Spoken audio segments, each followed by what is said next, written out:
Hi friends, welcome back to my channel. నేను మీ బాగి షాను vlogs. నేనేం చేస్తున్నానంటే మిరియాల చారు అయితే చేస్తున్నాను. నా స్టైల్లో అయితే నేను చేస్తున్నాను. ఇది ఓన్గా నేను అనుకొని మాత్రమే నేను చేస్తున్నాను.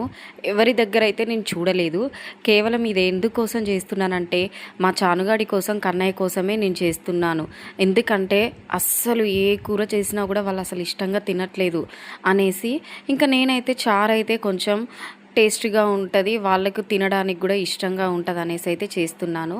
ఫస్ట్ అయితే చింతపండు చారుకు సరిపడా తీసుకొని దాన్ని అయితే నీట్గా క్లీన్ చేసుకొని ఒక 10 నిమిషాలు 20 నిమిషాలు అయితే నానబెట్టుకోవాలి.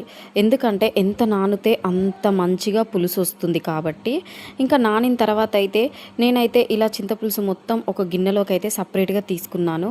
ఇంకా అందులో ఒక 4 పచ్చిమిరపకాయలు అలాగే ఒక క్యారెట్ అయితే సన్నగా తరిగేసి అందులో అయితే మరిగేయడం కోసం వేశాను. ఇంకా తర్వాత కొంచెం పసుపు, అందులోనే కొంచెం ఉప్పు కూడా వేసేసి ఇంకా బాగా మరగనివ్వాలి. బాగా మరుగుతేనే కదా ఇంకా టేస్ట్ వస్తుంది. అందుకే ఎంత మరుగుతే అంత టేస్టీగా ఉంటుంది. ఇంకా దీంట్లో అవే కాకుండా కొన్ని మిరియాలు కూడా వేయాలి.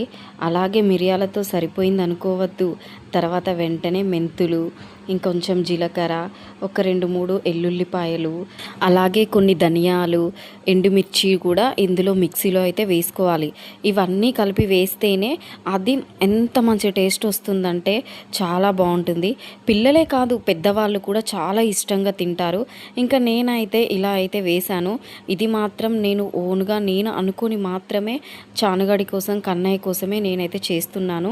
ఎందుకంటే పిల్లలు అన్నం తినకపోతే ఏంటో ఏదోలాగా అనిపిస్తుంది. అదే పెద్దవాళ్ళు తినకపోయినా అలానే వాళ్ళంటే అడుగుతారు. కాకపోతే పిల్లలకి ఏం కావాలో చెప్పలేరు కదా. అందుకోసం మా చానుగడైతే ఏం తినాలనుకున్నా చెప్పేస్తుంది.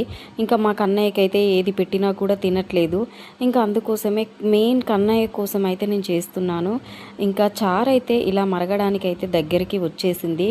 ఇంకా చూడండి నెక్స్ట్ అయితే దాంట్లో ఏమి వేస్తున్నానంటే ఇలా మెత్తగా పట్టిన పేస్ట్ అయితే అందులో అయితే వేస్తాను. కాకపోతే కొంచెం మరిగేటప్పుడు వేద్దామా ఇప్పుడే వేద్దామా అని అయితే నేను ఆలోచిస్తున్నాను. సరే ఒకసారి అయితే కలిపి చూద్దాంలే అనేసి అయితే కలిపేశాను.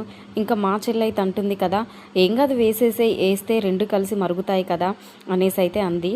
ఇంకా అప్పుడు సరే అనేసి అయితే నేనైతే వేశాను. ఎందుకంటే ఆమె చెప్పిందని కాదు, కాకపోతే ఎలా అయినా కొంచెం ఎక్కువ మరిగిద్ది కదా ఇది వేస్తే అన్నట్టుగా అయితే నేనైతే వేశాను. ఇంకా మొత్తం మీద అయితే మరగడం అయితే స్టార్ట్ అయిపోయింది. ఇంకా నెక్స్ట్ ఏముంది, ఇది మరిగింది అనుకుంటే ఇంకా మనం తాలింపు పెట్టడమే కదా. అందుకోసం నేనైతే ఇంకా తాలింపు కోసం కూడా ప్రిపేర్ అయితే అయిపోయాను. ముందుగా అయితే వేరే ఇంకొక డేక్ష పెట్టుకొని అందులో అయితే ఒక 2 పావుల నూనె పోసాను. ఇంకా దానిలోకి ఏం కావాలి, జీలకర్ర, ఆవాలు, ఎండుమిర్చి, కరివేపాకు ఇవే కదా వేసేది. అందుకోసమే నేను ఇంకా ఒక్కొక్కటైతే వేస్తూ ఉన్నాను. పక్కన మా చెల్లి అయితే అంటుంది కదా, తిన్న వాళ్ళందరూ సేఫేనా, నువ్వైతే ఓన్గా చేస్తున్నావు అనేసి అయితే అంటుంది. నేను అంటున్నా కదా, స్మెల్ అయితే చాలా మంచిగా వస్తుంది, ఏం కాదులే అందరు సేఫ్గానే ఉంటారు అనేసి అయితే నేను అనుకుంటూ నవ్వుకుంటూ అయితే చేసేస్తున్నాను. కానీ చారు మాత్రం చాలా బాగుంది. ఎంత టేస్ట్ ఉందంటే నేను తిన్నా కాబట్టి నేను చెప్తున్నాను. చాలా అంటే చాలా చాలా బాగుంది. చానుగాడు, కన్నయ్య అయితే చాలా ఇష్టంగా తిన్నారు.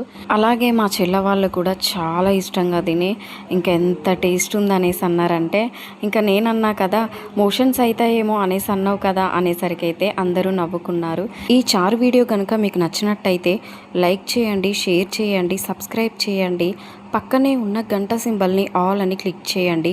అలాగే మా ఛానల్ని సపోర్ట్ చేయడం అస్సలు మర్చిపోకండి.